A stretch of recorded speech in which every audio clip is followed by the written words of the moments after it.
টিকাদান বিঘ্নিত হওয়ায় ভয়ঙ্কর রূপে হাম, চরিত্র বদলেছে কিনা জানতে চলছে গবেষণা। একদিনে ঝরল আরও 7 প্রাণ, আক্রান্ত শিশুদের নতুন আতঙ্ক চিকেন পক্স। দেশকে অস্থিতিশীল করার চেষ্টা করছে হতাশাগ্রস্ত একটি গোষ্ঠী, বললেন মির্জা ফখরুল। উন্নয়ন নিয়ে বিএনপি সরকারের বিরুদ্ধে বৈষম্যের অভিযোগ জামায়াতের। জ্বালানি অনুসন্ধানে গভীর কূপ খনন যুগে বাংলাদেশ, তিতাসে মাটির 5,600 মিটার নিচে পর্যন্ত কার্যক্রম। দিনে মিলবে 15 মিলিয়ন ঘনফুট গ্যাস, সংকট মোকাবেলা আশার আলো। বিশ্বখ্যাত ব্র্যান্ডের অর্ডার দখলে নতুন পরিকল্পনা বিজিএমই এর। চট্টগ্রামে 4টি পয়েন্টে বহুতল গার্মেন্ট জোন গড়ে তোলার উদ্যোগ, জায়গা বরাদ্দ চেয়ে চিঠি। এবং পশ্চিমবঙ্গের নতুন মুখ্যমন্ত্রী হচ্ছেন শুভেন্দু অধিকারী। আজ শপথ গ্রহণ অনুষ্ঠানে যোগ দেবেন নরেন্দ্র মোদী। তামিলনাড়ুতে সরকার গঠনে বাধা কাটল থালাপতি বিজয়ের।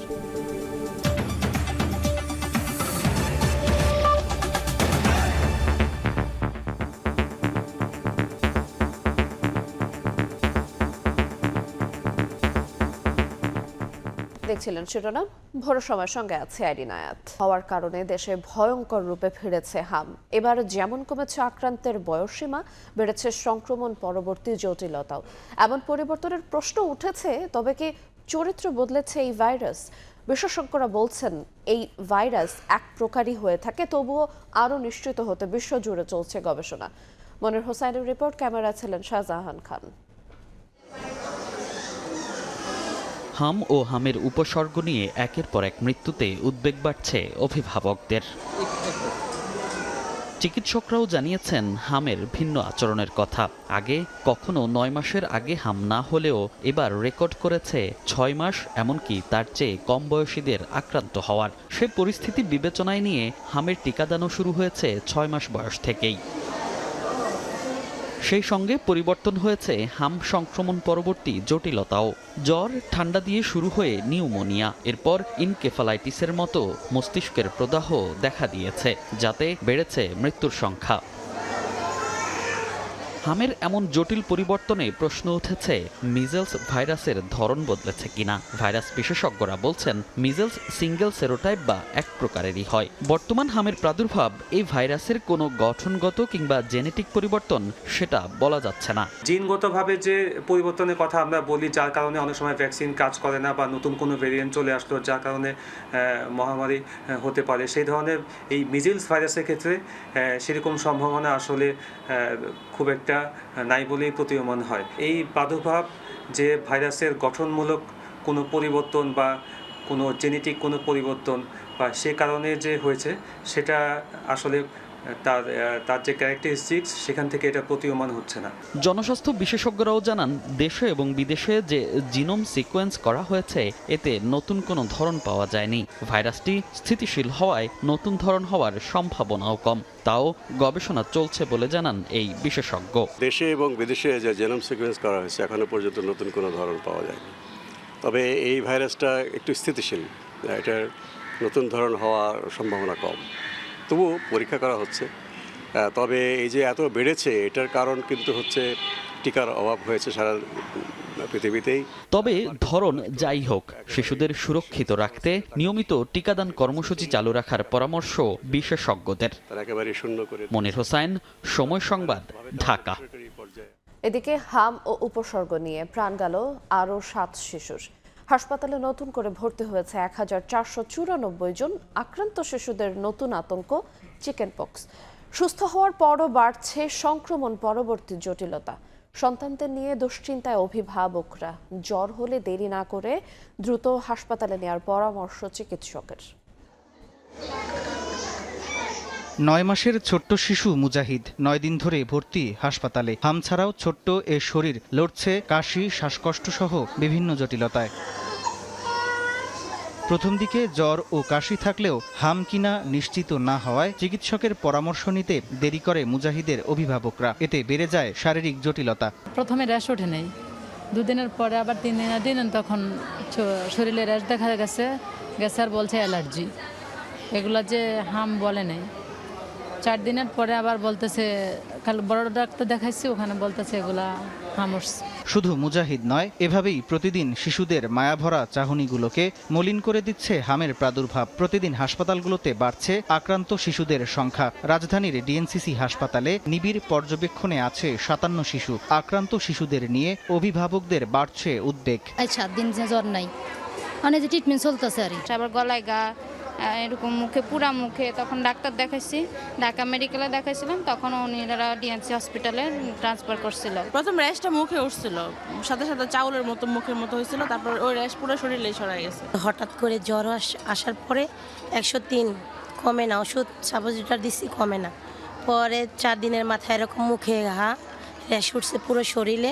এদিকে হামের সঙ্গে চিকেন পক্সে আক্রান্ত শিশুর সংখ্যাও বাড়ছে বলে জানালেন ডিএনসিসি হাসপাতাল কর্তৃপক্ষ। জ্বর ও শরীরে র্যাশ দেখা দিলে দেরি না করে দ্রুত হাসপাতালে নেয়ার পরামর্শ চিকিৎসকের। হামের সাথে চিকেন পক্সের পেশেন্টও আসছে, খুব কম, কিন্তু হাম এবং চিকেন পক্স দুটোই থাকছে কোনো পেশেন্টের। আর অন্যান্য যেমন হচ্ছে নিউমোনিয়া তো থাকছেই, হাম ছাড়া, হাম সহ এবং শুধু নিউমোনিয়ার পেশেন্টও কিছু আছে। চামড়ায় যদি লাল লাল দাগ দেখা যায় তাহলে তো আপনারা বুঝে যাচ্ছেন যে এই বাচ্চাটার হাম আছে, তাহলে তাকে লাল দাগ আসার পরে আরও 4 দিন আলাদা রাখেন। হামে আক্রান্ত হলে কমে আসে রোগ প্রতিরোধ ক্ষমতা, এজন্য অন্যান্য রোগে আক্রান্ত হওয়ার প্রবণতাও বেড়ে যায় বলে জানান চিকিৎসকরা। এছাড়া হাসপাতাল থেকে ছাড়া পেলেও পরবর্তী কিছুদিন আইসোলেশনে রাখার পরামর্শ বিশেষজ্ঞদের। সামদানি প্রত্যয়, সময় সংবাদ, ঢাকা। বান্দরবানের হাম সংক্রমণের জন্য সবচেয়ে ঝুঁকিপূর্ণ আলীকদম। দুর্গম করুকপাতা ইউনিয়নে দেখা দিয়েছে রোগটির প্রাদুর্ভাব। চিকিৎসার অভাবে বাড়ছে হামে উপসর্গ নিয়ে রোগীর সংখ্যা। যোগাযোগ সমস্যার কারণে পরিস্থিতি নিয়ন্ত্রণে আনতে হিমশিম খাচ্ছে স্বাস্থ্য বিভাগ। সোহেল কান্তিনাথের ক্যামেরায় বিস্তারিত জানাচ্ছেন এনে জাকির। হাম উপসর্গ নিয়ে ভর্তি স্বাস্থ্য কমপ্লেক্স। শয্যা সংকটে হাসপাতালের করিডোর ও মেঝেতে চিকিৎসা নিচ্ছেন রোগীরা। বান্দরবানের আলীকদম উপজেলার কুরুকপাতা ইউনিয়নের দুর্গম বিভিন্ন পাড়ায় বেড়েছে হামের প্রাদুর্ভাব। চিকিৎসার অভাবে প্রতিদিন বাড়ছে রোগীর সংখ্যা। গেল 1 সপ্তাহে হাসপাতালে ভর্তি হয়েছেন শতাধিক রোগী, এর মধ্যে মারা গেছে 5 শিশু। দুর্গম এলাকা ও যাতায়াত ব্যবস্থা না থাকায় আক্রান্ত হওয়ার পরও বাড়িতে অবস্থান করছে অনেকে। দ্রুতই সংক্রমণ ছড়িয়ে পড়ছে বাকি শিশুদের মাঝে। এখনো অনেক পাড়ার মধ্যে, যেমন আপনার নেপিউ পাড়া এবং মেনজম পাড়া, ওখানে বর্তমান এই হাম রোগের আক্রান্ত অনেকজন রয়ে গেছে। এখানে কোনো চিকিৎসা পুরো পাই না, আর ডাক্তার তো আসেই না। পাড়ার ডাক্তার থেকে এই হাম বেরাম ওষুধ থেকে আমার কিনে নিয়ে আনছে। ডাক্তার বলে দিছে এই হাম বেরাম থেকে মারলে পারবে। দুর্গম এলাকায় সেনাবাহিনী ও স্বাস্থ্য বিভাগের যৌথ উদ্যোগে অস্থায়ী মেডিকেল ক্যাম্প করা হলেও হাম নিয়ন্ত্রণে আসছে না। যোগাযোগ সমস্যার কারণে এমন পরিস্থিতি বলছে স্বাস্থ্য বিভাগ। আমাদের মেডিকেল টিম ওখানে কাজ করছে, তারা ওখান থেকে রোগীদেরকে সার্চ করে নিয়ে আসছে। যাদেরকে হাসপাতালে নিয়ে আসছে তাদেরকে আমরা চিকিৎসার আওতায় এনে যথাযথ চিকিৎসা করে আমরা সুস্থ করার চেষ্টা করে যাব। স্বাস্থ্য বিভাগের তথ্য মতে আলীকদম হাসপাতালে গত 1 মাসে হাম উপসর্গ নিয়ে ভর্তি হয় 166 জন রোগী। এর মধ্যে 68 জন সুস্থ হয়ে বাড়ি ফিরেছে। এনে জাকির, সময় সংবাদ, বান্দরবান। এদিকে হামের শিশু মৃত্যুর পেছনে গত 5.5 বছর নিয়মিত টিকা না দেওয়াকে দায়ী করেছেন প্রধানমন্ত্রীর প্রেস সচিব সালেহ শিবলি। পরিস্থিতি সামাল দিতে বর্তমান সরকার দ্রুত বিদেশ থেকে টিকা এনেছে বলে জানান তিনি। ঢাকা বিশ্ববিদ্যালয়ে এক অনুষ্ঠানে সড়ক পরিবহন ও সেতুমন্ত্রী শেখ রবিউল আলম বলেন, রাষ্ট্রের প্রতি সাংবাদিকদের দায়বদ্ধতা আছে, তবে দেশে বর্তমানে দায়বদ্ধতাহীন সাংবাদিকতা চলছে। শুক্রবার বিকেলে ঢাকা বিশ্ববিদ্যালয়ের টিএসসি অডিটোরিয়ামে আয়োজন করা হয় গণযোগাযোগ ও সাংবাদিকতা বিভাগের সাবেক শিক্ষার্থীদের নিয়ে যোগাযোগ উৎসব 2026। এতে যোগ দেন বিভাগের সাবেক শিক্ষার্থী, সড়ক পরিবহন ও সেতুমন্ত্রী শেখ রবিউল আলম। মন্ত্রী বলেন, রাষ্ট্রের প্রতি সাংবাদিকদের দায়বদ্ধতা আছে, তবে বর্তমানে দেশে দায়বদ্ধতাহীন সাংবাদিকতা চলছে। সাংবাদিকতা বিভাগের শিক্ষার্থীরা এই পেশায় এলে এমন অবস্থা থাকতো না বলেও মন্তব্য করেন তিনি। মাস কমিউনিকেশন অ্যান্ড জার্নালিজমে না পড়লেও এদেশে বড় বড় সাংবাদিক হওয়া যায়, কোনো বাধা থাকে না। এই জায়গাটাতে যদি একটা সমন্বয় করা যেত, তা রাষ্ট্র বান্ধব অথবা রাষ্ট্রের সম্ভাবনা বিকশিত হবে সেই বান্ধব না। এই রুগ্নদশাটার থেকে বের হতে পারলে আমার মনে জাতি হিসাবে আমরা ভালো করতে পারতাম আরও বেশি। অনুষ্ঠানে প্রধানমন্ত্রীর প্রেস সচিব বলেন, দেশে গত 5.5 বছর নিয়মিত টিকা না দেয়ায় হামের সংক্রমণ বেড়েছে। সরকার দ্রুত টিকা এনে পরিস্থিতি সামাল দিয়েছে। হাম রুবেলার টিকা না দেওয়ার কারণে অনেক মায়েরা তাদের সন্তান হারিয়েছেন। 1 থেকে 5 বছরের শিশুদেরকে 2টো করে ডোজ দিতে হয়, তো 1 থেকে 5 বছর ডোজ দেওয়া হয়নি। যোগাযোগ উৎসবের শেষাংশে বিভাগের সাবেক ও বর্তমান শিক্ষার্থীদের পরিবেশনায় হয় মনোজ্ঞ সাংস্কৃতিক অনুষ্ঠান। কামরুল হাসান, সময় সংবাদ, ঢাকা। তপ্ত নগরে মায়াময় রঙের ছড়াছড়ি, মুগ্ধতা ছড়াচ্ছে কৃষ্ণচূড়া, জারুল, সোনালু। প্রকৃতির রূপে রসে নাগরিক মনেও প্রশান্তি।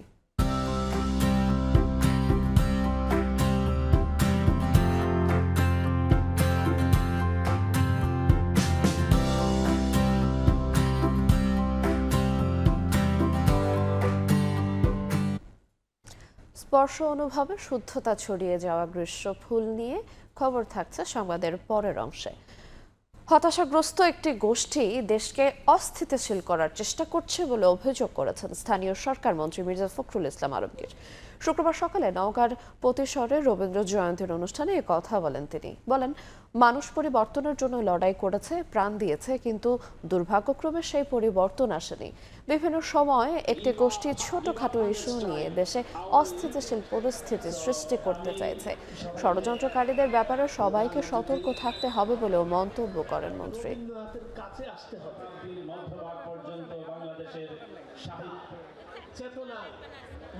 আমরা আধিপত্যবাদের বিরুদ্ধে, আমরা আমাদের মানুষ মাথা উঁচু করে স্বাধীনভাবে বেঁচে থাকতে চাই। একটা হতাশাবাদী গোষ্ঠী আছে, তারা সারাক্ষণ হতাশ হয়ে যায় এবং তারা বিভিন্নভাবে এই সমাজকে আবার আপনার অস্থির করে রাখতে চায়। আমি কোন নির্দিষ্ট দল ব্যক্তির কথা বলতে চাই না, বলতে চাই যে আমাদের যে মূল জায়গাটা 1971 সালের স্বাধীনতা যুদ্ধ, আমাদের যে সক্রিয়তা, আমাদের যে স্বাতন্ত্র্য, আমাদের যে পরিচয় যে আমরা বাংলাদেশী, এই কথাটা আমাদের সবার আগে মনে রাখতে হবে। আমরা এমনি এমনি স্বাধীনতা পাইনি, যুদ্ধ করেছি।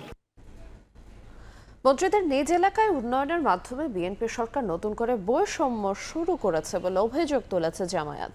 দলের সেক্রেটারি জেনারেল বলেছেন, যেসব জায়গায় ক্ষমতাসীন নেতার বাড়ি, শুধুমাত্র সেসব জায়গায় উন্নয়ন করা হচ্ছে। শুক্রবার সকালে রাজধানীর কাকরাইলে ইনস্টিটিউশন অব ডিপ্লোমা ইঞ্জিনিয়ার্স ভবনে বাংলাদেশ রেলওয়ে এমপ্লয়িজদের কেন্দ্রীয় দ্বিবার্ষিক সম্মেলনে বক্তব্য দেন মিয়া গোলাম পরবার। তিনি বলেন, শুধুমাত্র ক্ষমতাসীন নেতাদের বাড়ির এলাকায় উন্নয়ন করা হচ্ছে। অনেক রক্তের উপরে ক্ষমতায় এসেও বিএনপি সরকার আবারও বৈষম্যের সমাজ গড়ে তুলছে বলেও অভিযোগ করেন তিনি। বগুড়াকে সিটি কর্পোরেশন আরো 5টা নতুন উপজেলা দেখছেন না, আমরা এর কোনো বিরোধিতা করছি না। সেই সব জায়গায় জেলা, উপজেলা, বিভাগ, কর্পোরেশন হয়ে যাইতেছে, উন্নত হবে, বাজেট বরাদ্দ হবে। তাহলে যে দলের নেতারা প্রধানমন্ত্রী আর স্বরাষ্ট্রমন্ত্রী, আইনমন্ত্রী হবে না, সেই এলাকার কোনো উন্নয়ন হবে না। বৈষম্যহীন বাংলাদেশের জন্য সহস্রাধিক জীবন, 30-40 হাজার লোক আহত, বিক্ষত হলো। আপনারা সেই রক্তের উপর ক্ষমতায় বসে আপনারা আবার জাস্টিসের বদলে ইনজাস্টিস করতেছেন। শাপলা ট্র্যাজেডিতে জড়িত সবাইকে বিচারের আওতায় আনা সরকারের অঙ্গীকার। বিএনপির বিবৃতিতেই সর্বপ্রথম এই ট্র্যাজেডিকে গণহত্যা হিসেবে চিহ্নিত করা হয়েছিল বলে মন্তব্য তথ্য ও সম্প্রচার মন্ত্রীর। শাপলা স্মৃতি সংসদ আয়োজিত অনুষ্ঠানে 11 দলীয় ঐক্যের নেতারা বলেন, এই হত্যাকাণ্ডের বিচার মুক্তিকামী জনগণের প্রাণের দাবি। সেই হত্যাযজ্ঞ শাপলা চত্বরের হত্যাকাণ্ড নিয়ে জাতীয় জাদুঘরের মিলনায়তনে আয়োজন করা হয় শাপলার শহীদ গাথা স্মরণ ও মূল্যায়ন অনুষ্ঠান। শাপলা স্মৃতি সংসদের আয়োজনে একই মঞ্চে সরকার ও বিরোধী দলীয় নেতারা। আয়োজনে 11 দলীয় ঐক্যের নেতারা জানান, আগামীর আধিপত্যবাদ বিরোধী দীর্ঘ লড়াইয়ে সাহস যোগাবে শাপলার স্মৃতি। দীর্ঘকালের ইসলামী জনতার প্রতি যে কর্তৃত্ববাদী সরকারের জুলুম নির্যাতনের একটা বিস্ফোরণ, একটা আউটবাস্ট হিসেবে সেদিন সমস্ত জনগণ রুখে দাঁড়িয়েছে। আমাদের সীমান্তে উগ্রবাদীরা আরো শক্তিশালীভাবে আবির্ভূত হয়েছে। এই লড়াইয়ের সামনে আমাদেরকে একসাথে রাজপথে সরব থাকতে হবে। রাষ্ট্রীয়ভাবে শাপলার শহীদান এবং আহত পরিবারদের একটা সম্মান এবং একটা স্বীকৃতির ব্যবস্থা আপনারা করেন। অনুষ্ঠানে তথ্য ও সম্প্রচার মন্ত্রী জহিরুদ্দিন স্বপন বলেন, কোনো রাজনৈতিক দল হিসেবে বিএনপির বিবৃতিতেই সর্বপ্রথম শাপলা ট্র্যাজেডিকে গণহত্যা হিসেবে চিহ্নিত করা হয়েছিল। জাতির কাছে আমরা স্বয়ংক্রিয়ভাবে এই বার্তা দেওয়ার চেষ্টা করেছি, বাংলাদেশে কোনো অপরাধকে আমরা তামাদি হতে দেব না, সে অপরাধ যেই করুক না কেন। তথ্যমন্ত্রী জানান, আওয়ামী লীগ আমলে হওয়া শাপলা চত্বরের ঘটনার মিথ্যা মামলার 90% আসামি ছিলেন বিএনপি নেতাকর্মীরা, বিএনপি এবং তার অঙ্গ সংগঠনের নেতারা। শফিক মুন্সি, সময় সংবাদ, ঢাকা। জ্বালানি অনুসন্ধানে গভীর কূপ খনন যুগে বাংলাদেশ প্রথমবার অনুসন্ধান চালানো হচ্ছে ৫,৬০০ মিটার গভীরে। ব্রাহ্মণবাড়িয়ায় তিতাস ৩১ কূপে চলছে চ্যালেঞ্জিং এই খনন কাজ। সাফল্য পেলে কূপটি থেকে দিনে মিলতে পারে ১৫ মিলিয়ন ঘনফুট গ্যাস। প্রকল্প এলাকা ঘুরে এসে রিপোর্ট করেছেন ফারুক ভূঁইয়া রবেন। জ্বালানি সন্ধানে আরেকটি ইতিহাস গড়ার পথে ব্রাহ্মণবাড়িয়ার নন্দনপুর। চীনা প্রতিষ্ঠান সিসিডিসির সহযোগিতায় চলছে তিতাস ৩১ কূপে বিপুল কর্মযজ্ঞ। দেশের অন্য সব কূপের তুলনায় এখানকার কার্যক্রম কিছুটা ভিন্ন। সাধারণত দেশের স্থলভাগে কূপ খনন চলে ২৪০০ থেকে ৪,০০০ মিটার পর্যন্ত। কেবল ফেঞ্চুগঞ্জের একটি কূপে সর্বোচ্চ ৪,৯৭৭ মিটার গভীরতায় খনন কাজের নজির রয়েছে। এবার সেই সীমা অতিক্রম করার লক্ষ্য জ্বালানি বিভাগের। তিতাস ৩১ কূপে মাটি থেকে ৫,৬০০ মিটার গভীরতায় চলবে অনুসন্ধান কার্যক্রম।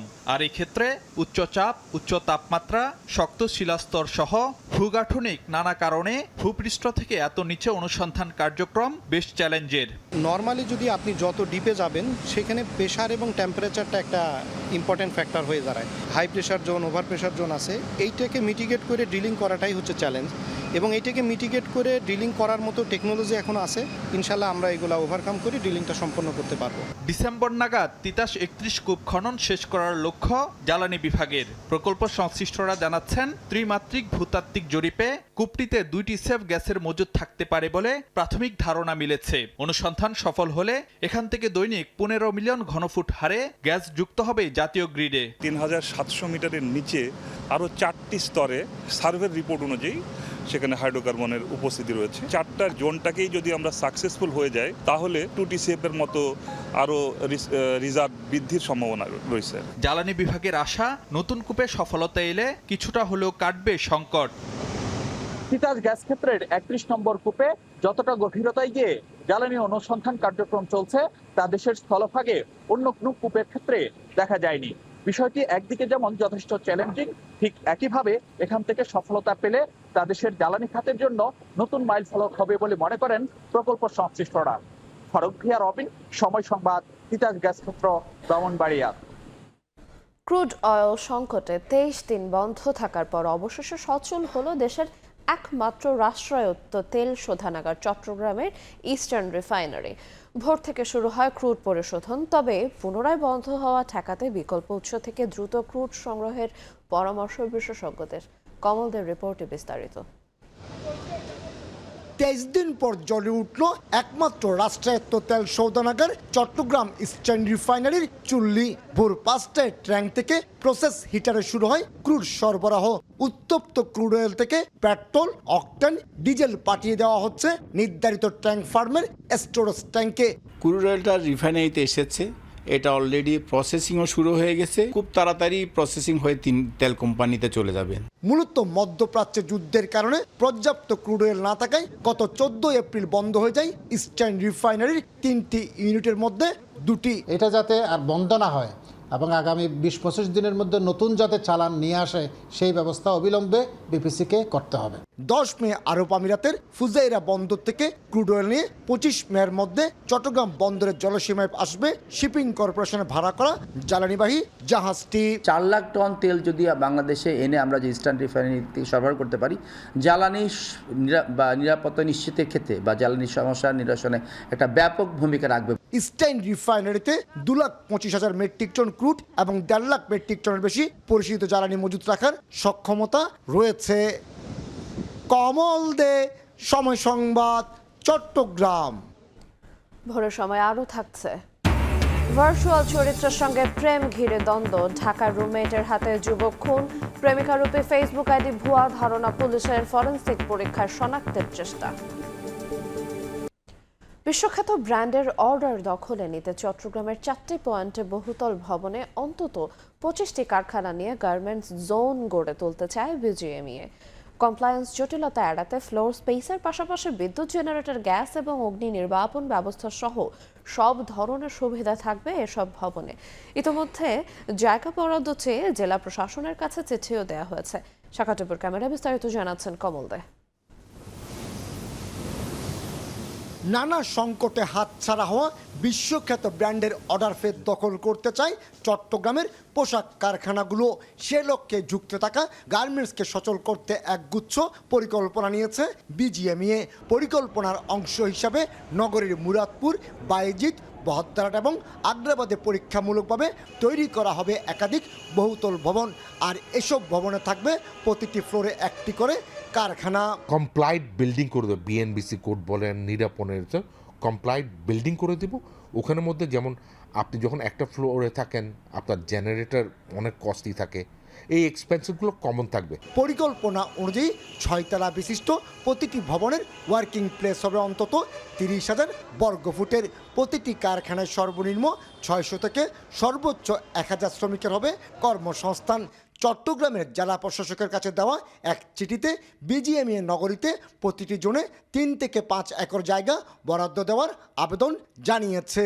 5টা-7টা ফ্যাক্টরি যদি আমরা এখানে ঢুকাইতে পারি এবং এই 5টা-7টা ফ্যাক্টরিতে আপনার এক একটাতে আপনার অন্তত যেখানে এখন তাদের সে ওয়ার্কার যদি 300 থাকে, হয়তো দেখা যাবে এখানে আপনার 1000 থেকে 1500 ওয়ার্কার এখানে কর্মসংস্থান হবে। পাশাপাশি আপনার বড় বড় যে ব্র্যান্ডগুলির কাজ এরা এখন করতে পারতেছে না, ওই ব্র্যান্ডগুলির কাজ করা এরা করতে পারবে এবং ওই কাজগুলি করলে তাদের ডেফিনেটলি আরও নতুন নতুন উদ্যোক্তাও কিন্তু এই জায়গার মধ্যে কিন্তু আসার জন্য চেষ্টা করবে। স্বাধীনতা পরবর্তী চট্টগ্রাম থেকেই তৈরি পোশাক রপ্তানি শুরু, কিন্তু নানামুখী সংকটে গত 4 দশকে রপ্তানি 40% থেকে কমে 9% দাঁড়িয়েছে।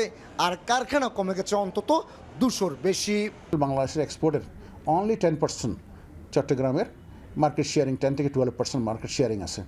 তো বাস্তবতা হচ্ছে চট্টগ্রামে হলো যে এই এক্সপোর্ট বিজনেসের জন্য একান্ত ভাইয়েবল হাব, কেননা সারা পৃথিবীতে বন্দর ঘেঁষে আশেপাশে হয় এই ইন্ডাস্ট্রি, এক্সপোর্ট ইন্ডাস্ট্রিগুলো ডেভেলপ করে, সেখানে পণ্য আসা এবং এক্সপোর্টের জন্য যে আপনার যাতায়াত সুবিধা এবং সময়ের জন্য। চট্টগ্রামে 2টি ইপিজেড এবং নগরীর বিভিন্ন স্থানে গার্মেন্টসের কারখানা রয়েছে 400-র বেশি। আর সরাসরি কর্মরত শ্রমিক 8 লাখ। চট্টগ্রাম থেকে বছরে তৈরি পোশাক খাতের রপ্তানি আয় অন্তত $3 বিলিয়ন মার্কিন ডলার। কমল দে, সময় সংবাদ, চট্টগ্রাম। বৈরী আবহাওয়ায় ক্ষতির পর আবারও লবণ উৎপাদন শুরু করেছেন উপকূলের 40,000 চাষি। আগামী 3 থেকে 4 দিনের মধ্যে পুরোদমে উৎপাদন শুরুর আশা তাদের। তবে মাঠ পর্যায়ে লবণের ন্যায্য মূল্য নিশ্চিতের দাবি জানিয়েছেন চাষিরা। লবণের ন্যায্য মূল্য নিশ্চিতে কাজ চলছে বলে জানিয়েছেন বিসেক কর্তৃপক্ষ। মোহাম্মদ ফারুজদের ক্যামেরায় বিস্তারিত জানাচ্ছেন সুজা উদ্দিন রুবেল। ঝড়ো হাওয়া আর ভারী বর্ষণে উপকূলের বিস্তীর্ণ লবণ মাঠে বন্ধ ছিল কার্যক্রম। ক্ষতিগ্রস্ত হয়েছে 68,000 একর জমি। তবে ফের শুরু হওয়া দাবদাহে শুকিয়ে চৌচির মাঠে লবণ উৎপাদনে নেমেছেন 40,000 চাষি। কক্সবাজারের ইসলামপুর এলাকার লবণ চাষী 2 ভাই মোস্তাক আহমদ ও জসিমউদ্দিন 3.5 একর জমিতে লবণ উৎপাদন করলেও বৈরী আবহাওয়ায় নষ্ট হয়েছে 500 মণ লবণ। বড় ক্ষতির মুখেও থেমে নেই তারা। ঝড় বৃষ্টি দিয়ে লবণ খাওয়া হতে 4-500 মণ লবণ আবাদ তুলিবার জন্য চেষ্টা করতেছি।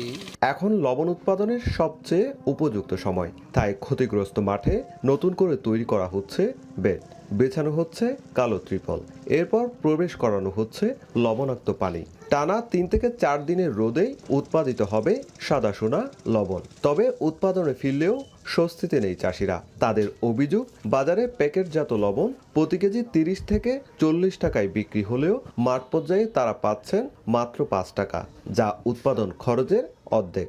সবকিছুর দাম কম বাড়া আছে, আমাদের কি ওই লবণের দাম কম। প্যাকেট 40 টাকা 30 টাকা করে কিন্তু আমরা যেগুলো শ্বাস থেকে তুলতেছি ওই লবণগুলো চলতেছে 5 টাকা 4 টাকা করে। গরুর বিটা বিছিয়ে এখানে লবণ ওই মালিকের হাজানে দিতে হয়। আমার সরকারের কাছে আবেদন যাতে আমরা লবণ একটু দাম বাড়াই, যাতে আমরা একটু বাঁচতে পারি। বেসিক বলছে নতুন সরকারের সঙ্গে সমন্বয় করে লবণ চাষিদের ন্যায্য মূল্য নিশ্চিত করতে কাজ চলছে।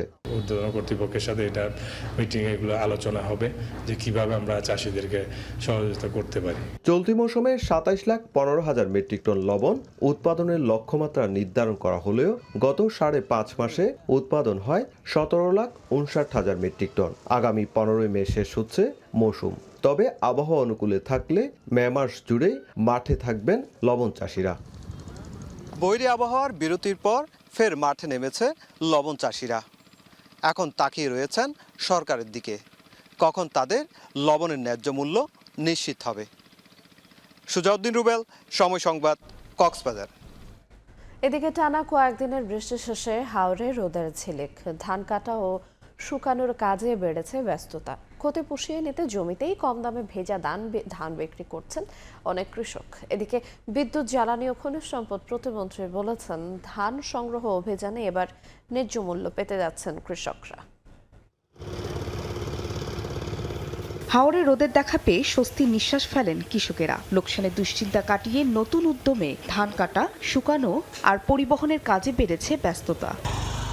শুক্রবার সকালে কিশোরগঞ্জের বিভিন্ন এলাকা থেকে ধান কেটে নৌকায় করে নেওয়া হয় উঁচু সড়কে। এরপর সেখানেই চলে ধান মাড়াই, সংগ্রহ ও শুকানোর কাজ। ধানের দাম খুব কম, আপনার ভিজা ধান তো কেউ নেই না।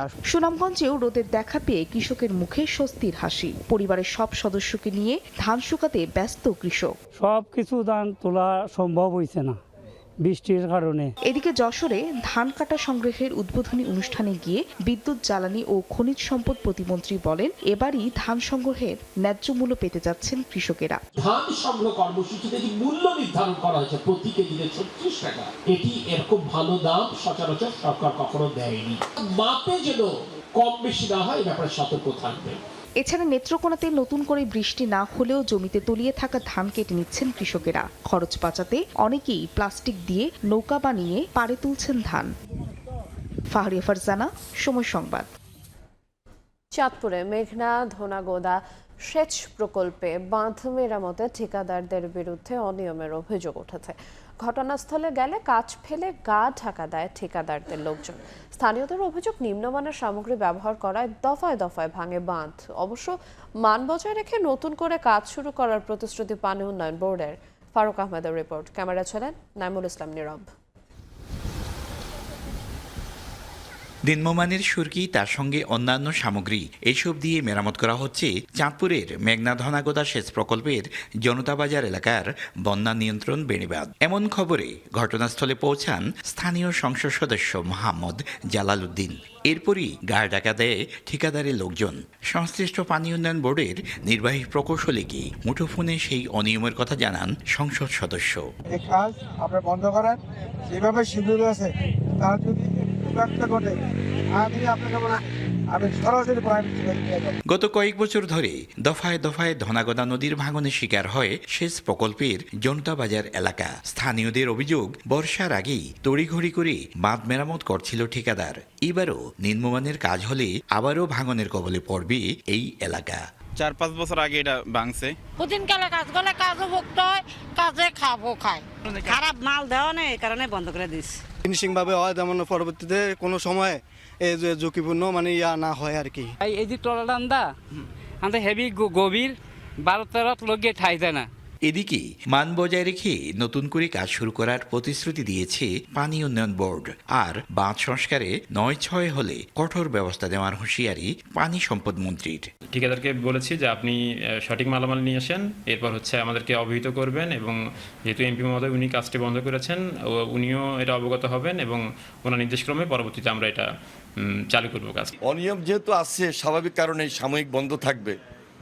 আমাদের ডিপার্টমেন্টে যারা রয়েছেন তারা তদন্ত করে সেটা কিভাবে নতুনভাবে গ্রহণ করবেন বা উদ্যোগ নেবেন, সেই প্রয়োজনীয় পদক্ষেপ গ্রহণ করবেন। 66 কিলোমিটার বন্যা নিয়ন্ত্রণ বেড়িবাঁধ নিয়ে মেঘনা ধনাগোদা সেচ প্রকল্প।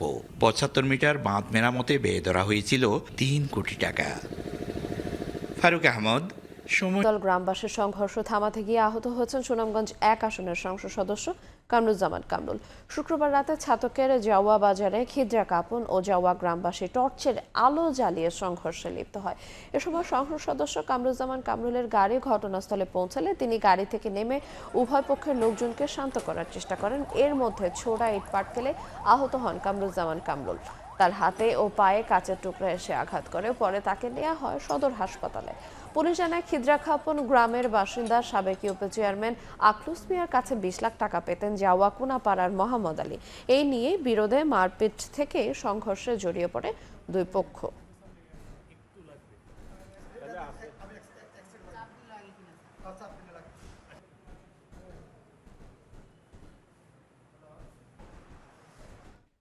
প্রায় 3.5 ঘন্টা পর নিয়ন্ত্রণে এসেছে কদমতলীর ম্যাট্রেস কারখানার আগুন। পুড়ে গেছে বিপুল পরিমাণ ফোম ও রাসায়নিক দ্রব্য। আগুন নেভাতে গিয়ে আহত হয়েছেন এক ফায়ার ফাইটার সহ 2 জন। শুক্রবার বিকালে বৈদ্যুতিক খুঁটি থেকে আগুনের সূত্রপাত বলে দাবি স্থানীয়দের। মাতোয়াইলের এইচএন ফোম অ্যান্ড ম্যাট্রেস ইন্ডাস্ট্রিতে আগুন লাগে শুক্রবার বিকেল 5:30টার দিকে। মুহূর্তেই ছড়িয়ে পড়ে পুরো কারখানায়।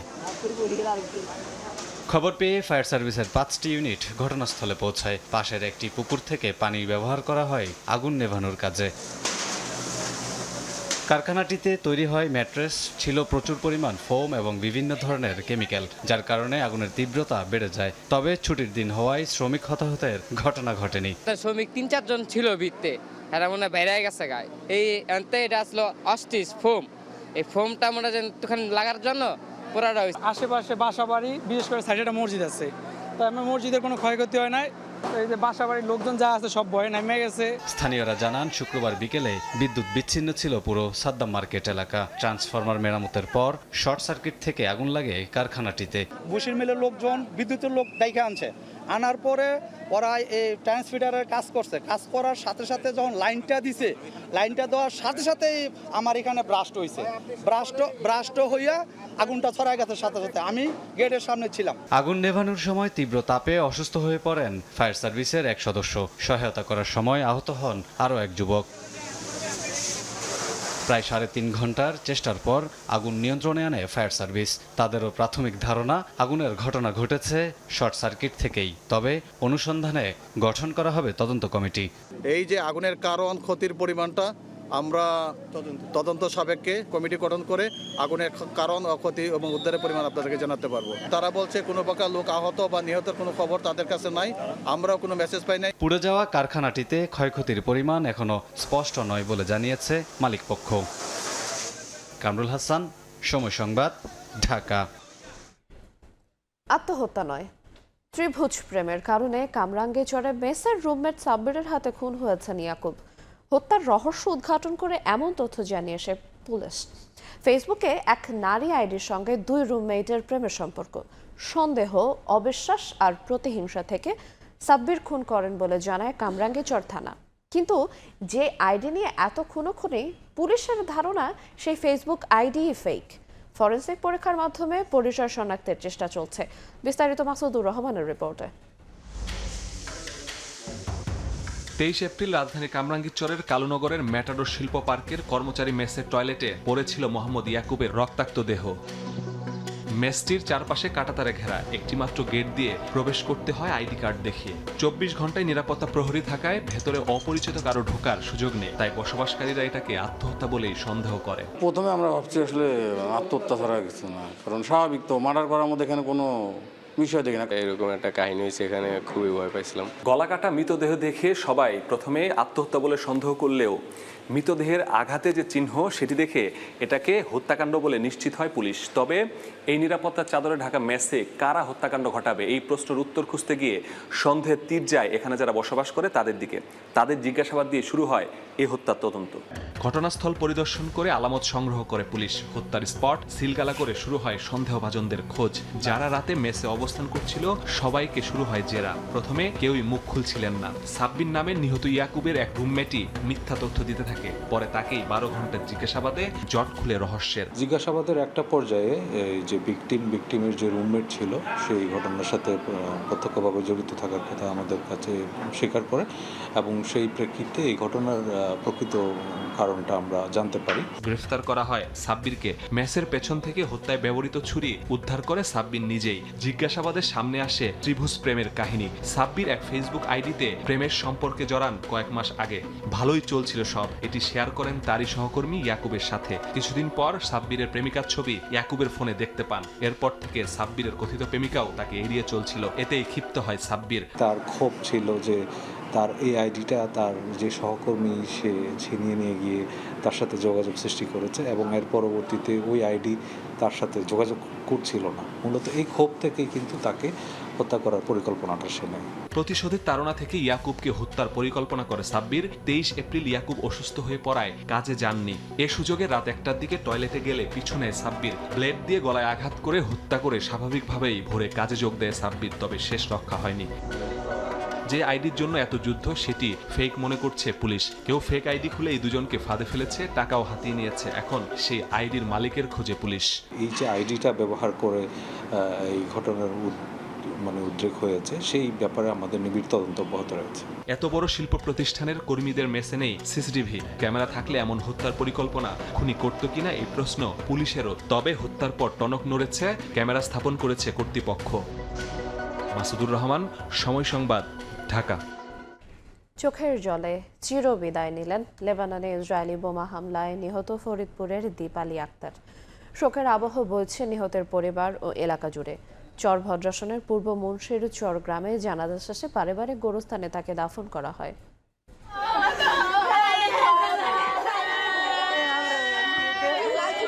এই শোক সইবার নয়। লেবানন থেকে কফিনবন্দি হয়ে ফিরলেন ফরিদপুরের দীপালি আক্তার। দুচোখ ভরা স্বপ্ন আর পরিবারের মুখে হাসি ফোটাতে দূরদেশ লেবাননের বৈরুতে পাড়ি জমিয়েছিলেন দীপালি। কিন্তু ভাগ্যের নির্মম পরিহাসে ফিকে হয়ে যায় সেই স্বপ্ন। রাত 3টা বাজে আমরা মনুটে আসি, ওইখানে আমরা অপেক্ষা করি, সকাল হয়। পরে আমাদের এখানকার রিজার্ভ ট্রলার যায় 6:30টার দিকে, ওইখান থেকে ছাড়ে। আমি 7:30টার মধ্যে আমি আসলে আমার বাড়িতে এসে পৌঁছাই। 8 এপ্রিল রাতে লেবাননের রাজধানী বৈরুতে ইসরায়েলি বোমা হামলায় গৃহকর্তার পরিবারের 6 সদস্যের সঙ্গে নিহত হন দীপালি। ছোট্ট বয়সে মাকে হারিয়ে পরিবারের হাল ধরতে 2011 সালে 18 বছর বয়সে লেবাননে যান দীপালি। সরকারি ব্যবস্থাপনায় দীপালির মরদেহ দেশে আনা হয়েছে। নিহতের পরিবারকে করা হয়েছে আর্থিক সহযোগিতা। বিমানবন্দর থেকে পরিবহন ও দাফন বাবদ আমরা 35,000 টাকা চেক দিয়েছি। পরবর্তীতে মৃতের পরিবারকে ওয়েদানার্স কল্যাণ বোর্ড থেকে 3 লক্ষ টাকা দেওয়া হবে। চর ভদ্রাসন উপজেলার চর হরিরামপুর ইউনিয়নের চর সালেপুর পূর্ব মুন্সিরচর গ্রামে জানাজা শেষে বাড়ির পাশে তাকে সমাহিত করা হয়। সময় সংবাদ, ফরিদপুর। পৌর সময় আরও থাকছে। 23 বছরও মেলেনি প্রয়োজনীয় জনবল। বিশেষজ্ঞ চিকিৎসকের অর্ধেক পদই ফাঁকা। ধুঁকে ধুঁকে চলছে লক্ষ্মীপুর সদর হাসপাতাল। মিলছে না কাঙ্ক্ষিত সেবা, ভোগান্তিতে হাজারো রোগী। স্থানীয়রা জানান, দুর্ঘটনা রোধে নির্মাণ করা হলেও ব্যবহারের উপযোগী হয়নি। তাই ঝুঁকি নিয়ে নিচ দিয়ে চলছে মানুষ। দ্রুতই চলাচল উপযোগী করার আশ্বাস সড়ক বিভাগের। সাইফুল্লাহ কামরুলের তথ্য ও মোহাম্মদ ইয়াসিনের ছবিতে রিপোর্ট। মুখ থুবড়ে পড়ে আছে 18 কোটি টাকার প্রকল্প। ফুটওভার ব্রিজ থাকলেও চলাচলের অনুপযোগী। প্রতি 2 কোটি টাকা ব্যয়ে নোয়াখালীর সোনাপুর সোনাইমুড়ি 4 লেন সড়কের 9টি স্থানে ফুটওভার ব্রিজ নির্মাণ করা হয় 2021-22 অর্থ বছরে। স্থানীয়দের অভিযোগ, দুর্ঘটনা রোধে নির্মাণ করা হলেও ব্যবহারের উপযোগী হয়নি ব্রিজ। ফুটওভার ব্রিজটা কিন্তু কোনো কাজে লাগতেছে না। ছাত্রছাত্রীরা এটা দিয়ে যাতায়াত করে না, কারণ নিচে দিয়ে অবাধভাবে তারা চলাফেরা করতে পারে, রাস্তা ক্রস করে এবং এতে অ্যাক্সিডেন্ট হয়। দুই দিকে এটা ব্লক করে দিতে হবে, তাহলে মানুষ এটা ব্যবহার করবে। তার কাটার ব্যাধি ব্রিজটা যেন কার্যকারী, মানুষ উড়ে নামা করে, এই জিনিসটা করে না। সড়ক বিভাগ বলছে, ব্রিজের নিচে ফেন্সিং না দেয় মানুষ ব্যবহার করছে না। দ্রুতই চলাচলের জন্য উপযোগী করা হবে। প্ল্যান আছে যে বাকি অবস্থানগুলোতেও আমরা ফেন্সিং প্রদান করব, যাতে জনগণকে অনেকটা এনফোর্স করেই যাতে এটা ব্যবহার উপযোগী করা যায়। জনগণ যাতে বেশি বেশি ব্যবহার করে, ওই অবস্থানগুলোতে যাতে দুর্ঘটনা ভবিষ্যতে আর না হয়। সদর উপজেলার দত্তেরহাট, জেলা জামে মসজিদ মোড়, মাইজদি বাজার, বেগমগঞ্জ উপজেলার একলাশপুর হাই স্কুল সহ বিভিন্ন বিভিন্ন স্থানে নির্মাণ করা হয় এই ব্রিজগুলো। সময় সংবাদ, নোয়াখালী।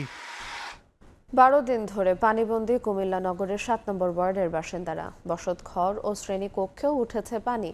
স্থানীয়দের অভিযোগ, জল জটে 30টি পরিবার দুর্ভোগ পোহালেও দেখার কেউ নেই। বাহর রাহানের তথ্য এবং ছবিতে রিপোর্ট।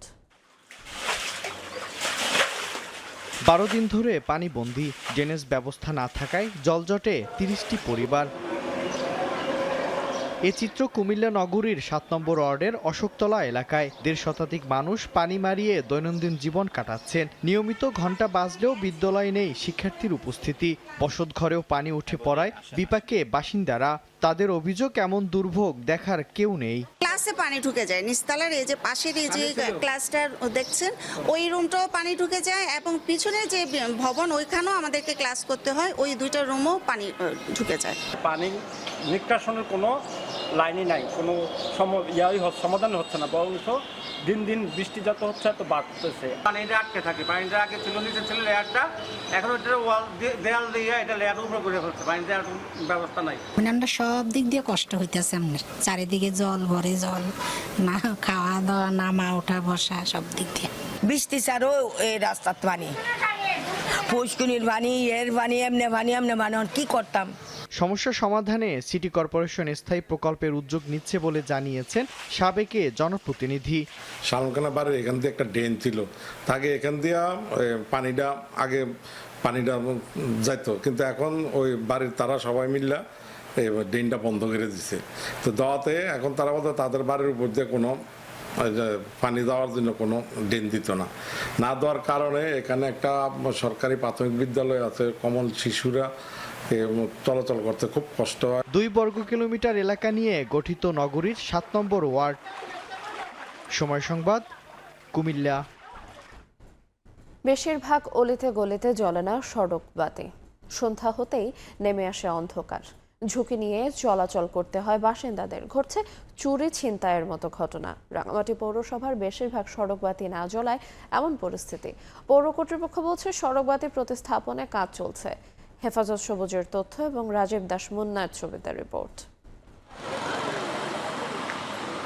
বৈদ্যুতিক আলোয় ঝলমলে পৌর ভবন। প্রবেশদ্বার থেকে শুরু করে সামনে দৃষ্টিনন্দন বাগিচা, কোথাও নেই কোনো আলোক স্বল্পতা। অথচ ভবনের পাশে উন্নয়ন বোর্ড আবাসিক এলাকার সড়ক, নেই কোনো সড়ক বাতি। সন্ধ্যা হতে নেমে আসে অন্ধকার। ঝুঁকি নিয়ে চলাচল করতে হয় পৌরবাসীকে। শুধু এই সড়ক নয়, পৌরসভার সামনের মূল সড়কেরও একই অবস্থা। বেশিরভাগ বৈদ্যুতিক খুঁটিতে জ্বলানো বাতি, অলিগলির অবস্থা আরও বেহাল। সড়ক বাতি না জ্বলায় অনেকে ব্যক্তিগতভাবে করেছেন আলোর ব্যবস্থা। এতে ক্ষুব্ধ পৌরবাসী। শুধু একটা লাইট আছে, অন্ধকারে মাসে আর যায় না, আমি কষ্ট হয়ে আসছি। ঠিক যতটা আলোকিত পৌরসভা, তার চেয়ে অন্ধকার পৌরসভার পিছনেরটা। সেটা রাস্তার ক্ষেত্রে বলুন, সেটা আলোকসজ্জার ক্ষেত্রে বলুন, সেটা লাইটিং ব্যবস্থা বলুন। অধিকাংশ লাইট পোস্টে বাতি জ্বলে না, দুই একটা যাও জ্বলে তা একেবারে খুবই ক্ষীণ। পৌর কর্তৃপক্ষ বলছে জনভোগান্তি লাঘবে সড়ক বাতি প্রতিস্থাপনের কাজ চলছে। আমরা টেন্ডার দিয়েছিলাম, কিন্তু আমরা সেটা পেয়েছি। আশা করি নগরবাসী, পৌরবাসী ভোগান্তি থেকে রক্ষা পাবে। আর একটু আসার কথা আপনাকে শোনাই, ইতিমধ্যে আমরা 14টা স্পট সিলেক্ট করেছি। আমরা নতুনভাবে ওইখানে স্পেশাল লাইটিংয়ের ব্যবস্থা করব। পৌর শহরটিতে 1 লাখ মানুষের বসবাস। সময় সংবাদ, রাঙামাটি। যখন চারপাশে অস্বস্তির ঝাঁজ, তখনই দহনময় ঋতুই আবার রঙিন ফুলের মেলায় ছড়িয়ে দেয় প্রশান্তির ছোঁয়া। চারপাশের শুষ্কতা যেন হার মানে এই বর্ণিল সৌন্দর্যের কাছে। পথ চলতি মানুষের চোখ আটকে যায় অপরূপ গ্রীষ্ম ফুলের মায়ায়। প্রিন্স আরেফিনের ক্যামেরায় উম্মেহানের রিপোর্ট।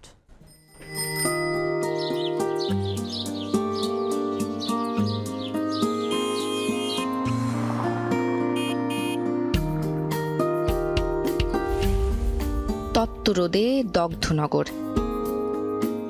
কংক্রিটের ফাঁকে ফাঁকে জমে থাকা ধুলো ধূসর আর মানুষের অবিরাম ব্যস্ততার গল্পে এই শহর এক অন্তহীন দৃশ্যপট।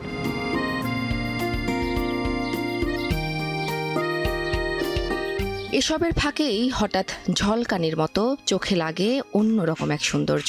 মনে হয় এই নগরী শুধু লাল নীল মিথ্যে কথারই নয়, এই শহর তার বুক জুড়ে লালন করে অপরূপ সৌন্দর্য। মোহগ্রস্ত নাগরিক মানুষ একবার হলেও থমকে দাঁড়ায়, ক্ষণিকের জন্য হলেও ভুলে যায় জীবনের পাওয়া না পাওয়ার হিসেব। নগর জুড়ে ফুটেছে গ্রীষ্মের ফুল। অবাধ প্রকৃতি নয়, ইটনগরের ফুলেরাও কি কখনো কখনো ভাবুক করে তোলে মানুষকে। গতির শহরে অবিরাম ছুটে চলার একাকিত্বে ফুলেরাও তখন হয়ে ওঠে নীরব সঙ্গী। কৃষ্ণচূড়ার রঙিন যৌবন, জারুলের বেগুনি আভা, সোনালুর স্নিগ্ধ সৌন্দর্য, দাবদাহে পীড়িত রাজধানীতে বসিয়েছে ফুলের জলসা।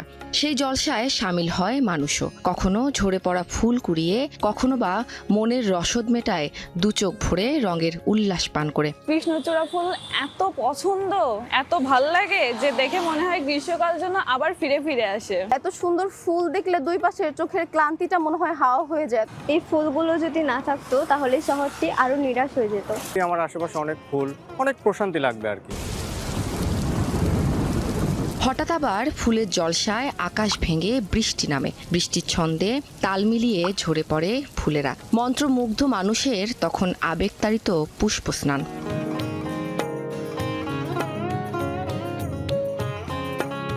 নগরের আনাচে কানাচে ফুটে থাকা এসব গ্রীষ্মের ফুলের রয়েছে চেনা অচেনা অগণিত নাম, অগণিত ডাক, যে নাম শুদ্ধ করে মানুষের মন, আবার কখনো ভাবুক করে তোলে আটপৌড়ে যাপনকেও। এই ফুল গ্রীষ্মের খরতাপের মাঝেও প্রকৃতির এক অনুপম উপহার। জীবনে নানা জটিলতাকে পাশে রেখে যদি ফুলে ভরা বৃক্ষের নিচে দুরন্ত বসা যায়, তাহলেও তো মিলতে পারে মনের রসদ। তাই তো এই রঙিন ফুলগুলোকে উপভোগ করাই হোক প্রকৃতির সাথে একাত্মতার অনুশীলন। উম্মে হানি, সময় সংবাদ, ঢাকা। বাজারজাতের দিন নির্ধারণের আগে পাইকারি বাজারে আসতে শুরু করেছে মুজাফফরপুরি জাতের লিচু। পাইকারি বাজারে প্রতি পিস লিচু বিক্রি হচ্ছে 1 টাকা 50 পয়সা থেকে 2 টাকা 30 পয়সায়। বাগান মালিকরা বলছেন আবহাওয়া অনুকূলে না থাকায় বাজারে আনছেন লিচু। এ বিষয়ে বিস্তারিত জানাতে নাটোর শহর স্টেশন বাজারে পাইকারি ফল বাজারে রয়েছেন সহকর্মী আল মামুন। সরাসরি যাব তার কাছে। মামুন, বিভাগ কিন্তু এখনো নাটোরে আম বা লিচু পাড়ার কোনোটাই দিন এখনো নির্ধারণ করেনি। তবে নাটোরের দুটি বৃহত্তম বাজার গুরদাসপুরের গঙ্গারামপুর এবং নাটোর স্টেশন বাজার, এই দুটি বাজারে কিন্তু আমরা পর্যাপ্ত পরিমাণ লিচু সরবরাহ হতে দেখছি। আজকে সকাল থেকে স্টেশন বাজারে আমরা দেখছি অপরিপক্ক অবস্থায় কিন্তু কৃষকরা সেই তার লিচু নিয়ে আসছেন বাজারগুলোতে, এবং এই অপরিপক্ক লিচু আমরা দেখছি যে 1 টাকা 50 পয়সা থেকে 2 টাকা 30 পয়সা পর্যন্ত পাইকারি বিক্রি হচ্ছে। তবে কৃষকরা যেটি বলছেন যে খরার পরে যে বৃষ্টির কারণে কিন্তু লিচুর যে পচন, সে পচন ধরতে শুরু করেছে, এবং এই কারণে কিন্তু তারা দ্রুত বাজারজাত করছে এবং বাগানগুলো খালি করছে যে পচন দ্রুত শেষ করতে। স্থানীয় কৃষি বিভাগ গত বছর কিন্তু 15ই মে থেকে মুজাফফর জাতের লিচু, যেটি আমরা বাজারজাত হতে দেখছি, সেই লিচু বাজারজাতের দিন ধার্য করেছিল। এবং নাটোরের দুটি জাতের মধ্যে মুজাফফরি জাত এবং মুম্বাই জাত, এই দুটি জাতের লিচু যেটি চাষ হয়ে থাকে। মুম্বাই জাতের যে লিচু, সেটি কিন্তু 25 মে থেকে গত বছর নির্ধারণ করা হয়েছিল। আজ পর্যন্ত কৃষি বিভাগ দিন নির্ধারণ না করা হলেও সে পুরোদমে কিন্তু রমরমা যে বাজার, সে বাজার কিন্তু আমরা লক্ষ্য করছি এবং সেটি কিন্তু বিক্রি শুরু হচ্ছে। তবে একটি বিষয় যেটি আমরা বলতে পারি, গত বছর নাটোর জেলায় যে লিচুর যে চাষ হয়েছিল 887 হেক্টর জমিতে, স্থানীয় কৃষি বিভাগ বলছে এবারও কিন্তু সেই পরিমাণ জমিতেই লিচুর চাষ হবে, এবং গত বছর 6508 মেট্রিক টন যে লিচু উৎপাদন হয়েছিল, এবারও কিন্তু সেই পরিমাণে লিচু উৎপাদনের আশা করছে। এবং যে বাজার বর্তমান যে বাজার, এবং এই বাজারের কারণে কৃষকরা যেটি বলছেন তারা কিন্তু লোকসান গুনবে, এবং আগাম যে 25 মে যে মুম্বাই জাত, সেটি কিন্তু আরও আগেই বাজারজাত হওয়ার সম্ভাবনা রয়েছে। তো এই ছিল আমার কাছে নাটোর থেকে লিচু বাজার সর্বশেষ। আমরা সরাসরি যুক্ত ছিলাম নাটোর থেকে। মাত্র 5 মিনিটে 100টি অঙ্ক সমাধানের মধ্য দিয়ে শেষ হলো অ্যাবাকাস ন্যাশনাল লেভেল ম্যাথ অলিম্পিয়াডের দ্বিতীয় আসর, যেখানে অংশ নেয় সারা দেশের 100-র বেশি স্কুলের 600 শিক্ষার্থী।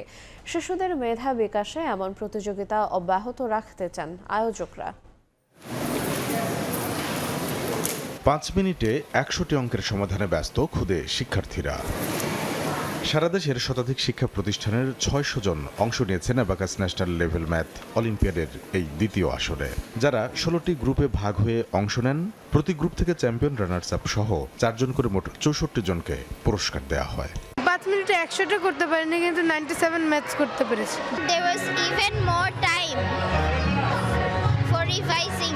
এই 100 ম্যাথের মধ্যে ছিল মাল্টিপ্লিকেশন, ডিভিশন এবং সাবট্রাকশন এবং অ্যাডিশনও ছিল, আর আমি এখানে অনেক এনজয় করেছি। মোবাইল ধরে মাঝে মাঝে আর সারাদিন অ্যাবাকাস নিয়ে পড়ে থাকি। শুক্রবার রাজধানীর তেজগাঁওয়ে আয়োজিত গণিতে শিশুর মেধা বিকাশে এমন প্রতিযোগিতায় অংশ নেয়ার সুযোগ পেয়ে খুশি অভিভাবকরা। বাচ্চা মোটামুটি আল্লাহর রহমতে ভালো করছে, ভবিষ্যতেও ভালো করবে। ম্যাথে তো ওরা অবশ্যই ভালো হচ্ছে, পাশাপাশি অন্য সাবজেক্টগুলোতেও দেখছি যে তারা বুদ্ধির সাথে কাজ করার চেষ্টা করছে। এটা বাচ্চাদের জন্য খুবই সায়েন্টিফিক প্রুভেন একটা মেথড। মেধাভিত্তিক আগামী প্রজন্ম তৈরিতে এমন আয়োজন অব্যাহত রাখতে চায় আয়োজক কর্তৃপক্ষ। এই বাচ্চারাই হচ্ছে আমাদের আগামী দিনে দেশের নেতৃত্ব দেবে, সো ওদের ব্রেন ডেভেলপমেন্টটা হচ্ছে আমাদের কাছে খুবই ইম্পর্টেন্ট, এবং এই জন্য আমরা অ্যাবাকাস ব্রেন জিম অনেকদিন ধরে কাজ করছি এবং এই ধারাবাহিকতা আমরা কন্টিনিউ রাখবো। এবার অ্যাবাকাস ন্যাশনাল লেভেল ম্যাথ অলিম্পিয়াডে অংশ নিয়েছে 4 থেকে 14 বছরের শিশুরা। কামরুল হাসান সবুজ, সময় সংবাদ, ঢাকা। শিক্ষার্থীদের মালয়েশিয়ার শিক্ষা ব্যবস্থা ও উচ্চশিক্ষার সুবিধা সম্পর্কে ধারণা দিতে ঢাকায় হাজির দেশটির 12টি বিশ্ববিদ্যালয়ের প্রতিনিধিরা। তাদের অংশগ্রহণে আয়োজন করা হয়েছে 2 দিন ব্যাপী এডুকেশন এক্সপোর। উদ্বোধনী দিনে মালয়েশিয়ার উচ্চশিক্ষা গ্রহণের নানা সুবিধার বিষয় তুলে ধরেন দেশটির রাষ্ট্রদূত। উচ্চশিক্ষার জন্য দীর্ঘদিন ধরেই বাংলাদেশি শিক্ষার্থীদের পছন্দের তালিকায় অন্যতম জায়গা দখল করে আছে এশিয়ার দেশ মালয়েশিয়া। এবার সেই আগ্রহকে গুরুত্ব দিয়ে ঢাকায় হাজির দেশটির 12টি বিশ্ববিদ্যালয়ের প্রতিনিধিরা।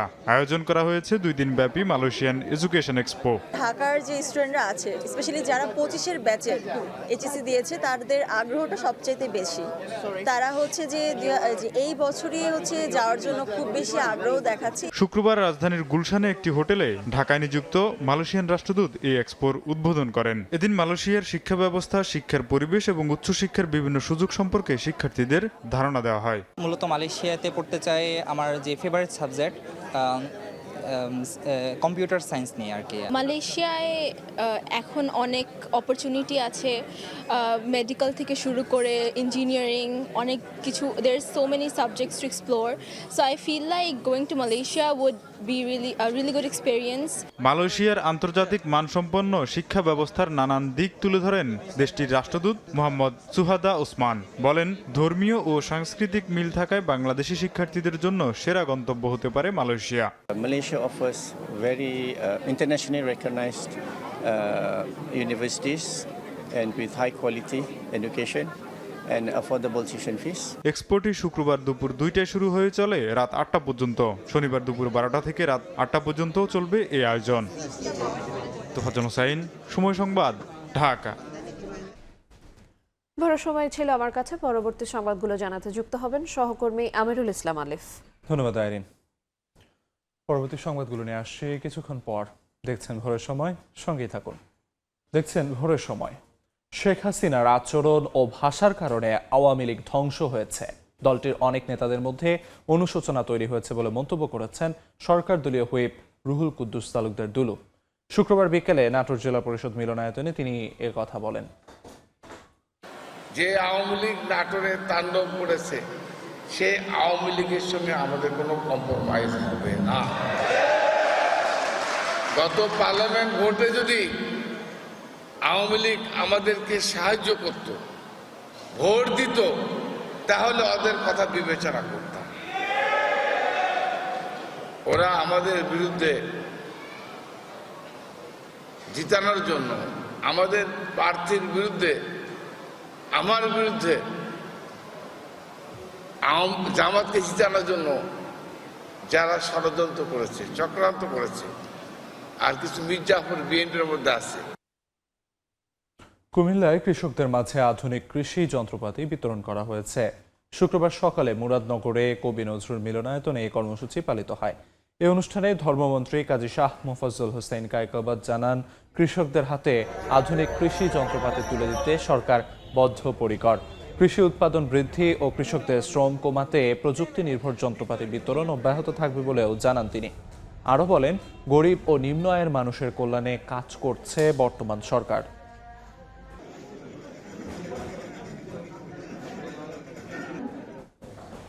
কেউ যদি সরকারি জমি দখল করে থাকে অবশ্যই উদ্ধার করতে হবে বলে মন্তব্য করেছেন নোয়াখালী ১ আসনের সংসদ সদস্য ব্যারিস্টার মাহবুব উদ্দিন খোকন। শুক্রবার সকালে সোনাইমুড়ের শিমুলিয়া গজারিয়া ২ কিলোমিটার খাল পুনঃখনন কাজের উদ্বোধন অনুষ্ঠানে তিনি কথা বলেন। জাতীয় স্বার্থ জড়িত, মানুষের স্বার্থ। একটা জমি হয়তো একটা লোক দখল করে আছে, দুইটা লোক দখল করে আছে, দুটো ব্যক্তির স্বার্থ রক্ষার জন্য পুরো খাতার কাজ বন্ধ হয়ে যাবে, সেটা আমরা চাই না। সেটা ম্যাডাম আপনার কাজ আপনার করে যাবেন, সঠিক কাজ করে যেতে হবে। বিগত সরকারের দুঃশাসনের কারণে বাংলাদেশের অর্থনীতির প্রবৃদ্ধি ও ভিত্তি দুটোই ভঙ্গুর হয়ে গেছে বলে মন্তব্য করেছেন গবেষণা প্রতিষ্ঠান পলিসি এক্সচেঞ্জ বাংলাদেশের চেয়ারম্যান এম মাসরুর রিয়াজ। শুক্রবার সকালে রাজধানীর এফডিসিতে ডিবেট ফর ডেমোক্রেসি আয়োজিত মধ্যপ্রাচ্যে যুদ্ধ পরিস্থিতি সৃষ্ট সংকট মোকাবিলায় আসন্ন বাজেট প্রণয়নের প্রধান চ্যালেঞ্জ শীর্ষক বিতর্ক প্রতিযোগিতায় প্রধান অতিথি হিসেবে মন্তব্য করেন তিনি। বলেন, অর্থনৈতিক সংস্কার না হলে অর্থনৈতিক প্রবৃদ্ধি বাড়বে না, অর্থনীতির ভিত্তিও মজবুত হবে না। আওয়ামী সরকারের আমলে যেসব প্রকল্প হাতে নেওয়া হয়েছিল সেগুলো অতি মূল্যায়িত ছিল বলেও যুক্তি তুলে ধরেন তিনি। বিতর্কে সরকারি দল হিসেবে জগন্নাথ বিশ্ববিদ্যালয় আর বিরোধী দল হিসেবে অংশ নেয় শেরে বাংলা কৃষি বিশ্ববিদ্যালয়।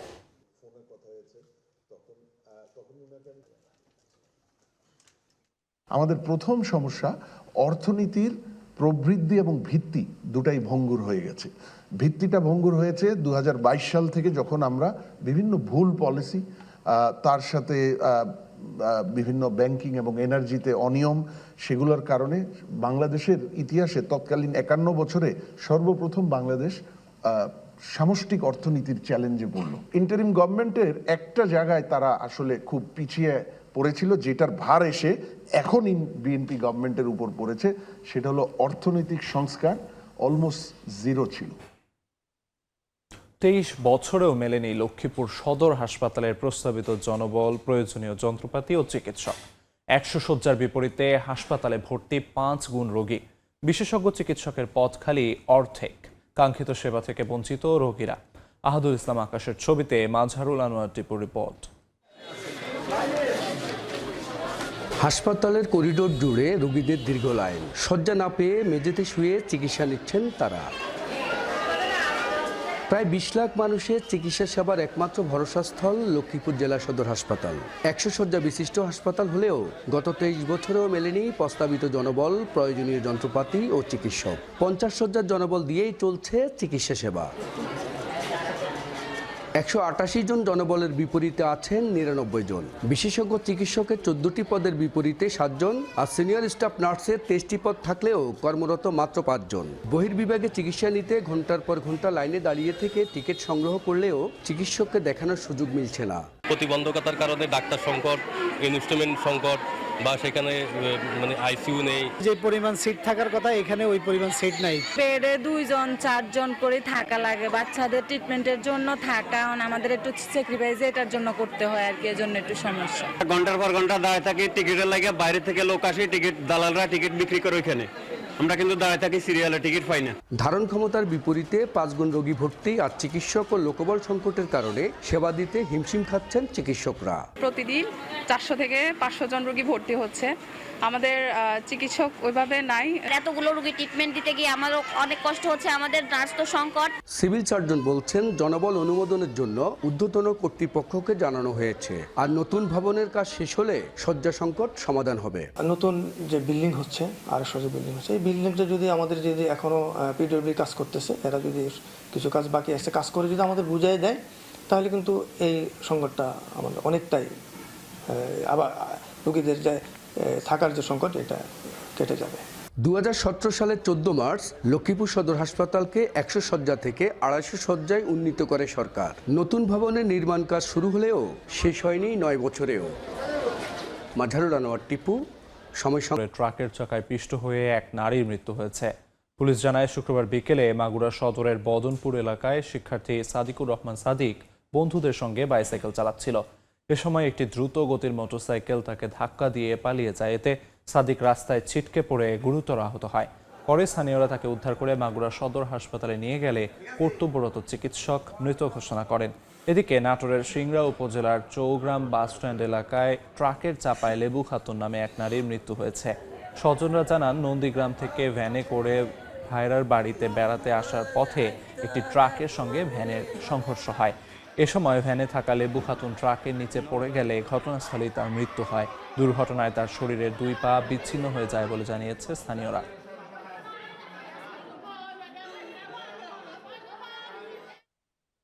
গাজীপুরে পুকুরে ডুবে 2 শিশুর মৃত্যু হয়েছে। শুক্রবার দুপুরে শ্রীপুরের নগর হাওলা ও জৈনাবাজার এলাকায় এই ঘটনা ঘটে। স্থানীয়রা জানান, নগর হাওলা গ্রামে বাড়ির পাশে পুকুর পাড়ে খেলতে যায় জিহাদ। দীর্ঘ সময় খোঁজ না পেয়ে এক পর্যায়ে পুকুর পাড়ে জিহাদের জুতা দেখতে পায় পরিবারের সদস্যরা। পরে তল্লাশি করে পুকুর থেকে জিহাদের মরদেহ উদ্ধার করে স্থানীয়রা। একই সময় দক্ষিণ ধনুয়া এলাকায় সহপাঠীদের সঙ্গে পুকুরে গোসলে নামে সুইটি। এ সময় সঙ্গে থাকা এক শিশুকে বাঁচাতে গিয়ে নিজেই পানির নিচে তলিয়ে যায়।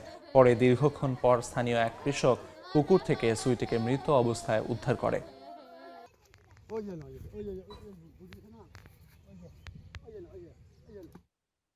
বেগম রোকেয়া বিশ্ববিদ্যালয়ের উপাচার্যের পদত্যাগের দাবিতে আয়োজিত শিক্ষার্থীদের সংবাদ সম্মেলনে কর্তৃপক্ষের বাধা দেওয়ার অভিযোগ উঠেছে।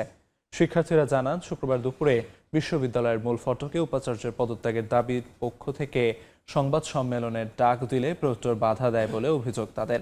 এদিকে প্রক্টর বলেন, বিশ্ববিদ্যালয়ের অনুমতি না নিয়েই মূল ফটকের সামনে সংবাদ সম্মেলন করায় ওই শিক্ষার্থীদের তুলে দেওয়া হয়।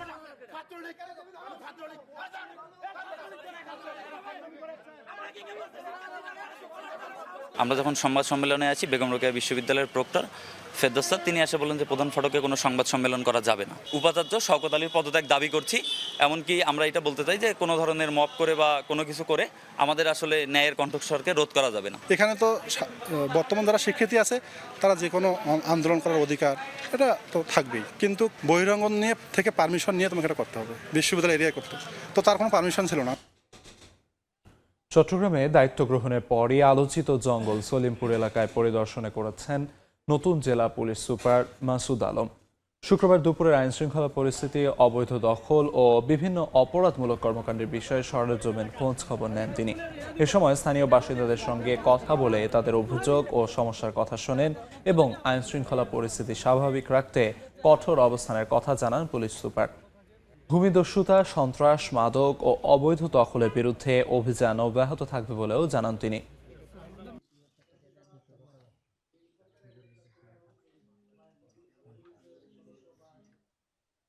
মোংলার জয়মণি ঘোল এলাকা থেকে নিখোঁজ মিরাজ শেখের সন্ধানের দাবিতে সংবাদ সম্মেলন করেছে তার পরিবার। শুক্রবার সন্ধ্যায় মোংলা প্রেস ক্লাবে আয়োজিত সংবাদ সম্মেলনে লিখিত বক্তব্য পাঠ করেন নিখোঁজ মিরাজ শেখের বোন লিজা আক্তার। তিনি অভিযোগ করেন, গত 6 এপ্রিল সন্ধ্যায় স্থানীয় একটি দোকানের সামনে থেকে অজ্ঞাত ব্যক্তিরা মিরাজকে তুলে নিয়ে যায়। ঘটনার 28 দিন পেরিয়ে গেলেও এখন পর্যন্ত তার কোনো সন্ধান মেলেনি। স্বজনরা জানান, ছেলের কোনো খোঁজ না পেয়ে মা রেহানা বেগম ও স্ত্রী মুক্তা খাতুন চরম উদ্বেগ ও অনিশ্চয়তার মধ্যে দিন কাটাচ্ছেন। লালমনিরহাটে 10,000 মেগাওয়াট সৌর বিদ্যুতের সুস্পষ্ট রোডম্যাপ ঘোষণার দাবিতে জলবায়ু ধর্মঘট ও পদযাত্রা করেছেন তরুণ জলবায়ু কর্মীরা। শুক্রবার সকালে জেলা মিশন রোড থেকে পদযাত্রা শুরু হয়ে শহরের বিভিন্ন সড়ক প্রদক্ষিণ করে সমাবেশের মাধ্যমে শেষ হয়। এ সময় অংশগ্রহণকারীরা জীবাশ্ম মুক্ত বাংলাদেশ চাই, সৌরশক্তি বাড়াও, দূষণ কমাও সহ বিভিন্ন স্লোগান দেন। সমাবেশে বক্তারা বলেন, নবায়নযোগ্য জ্বালানিকে অগ্রাধিকার না দিলে দেশের ভবিষ্যৎ হুমকির মুখে পড়বে।